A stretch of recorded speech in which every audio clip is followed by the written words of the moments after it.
पूरबू के देशवा लायावे चूड़ी हरवा हो की के होले आईना हमारी घानी घानी चूड़िया मैया के होले आईना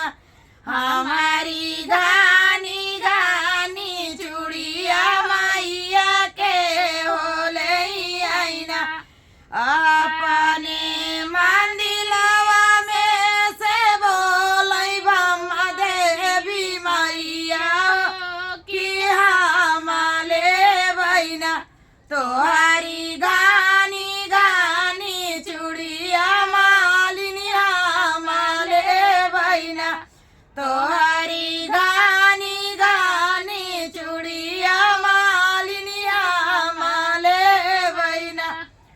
तो आई ताऊ मैया जनम कई भिखारिनी हो की देना पैबुना हमारे चूड़िया कदमवा मैया देना पैबुना हमारे चूड़िया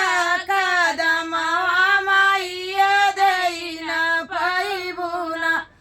जवाना मकर वै मालिनी तोहर रक्षा गरिया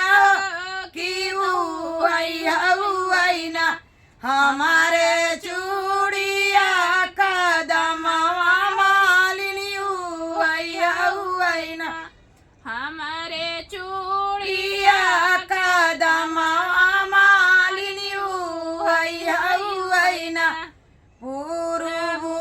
के देशवा लायावे चूड़ी हरवा की के होले आईना हमारी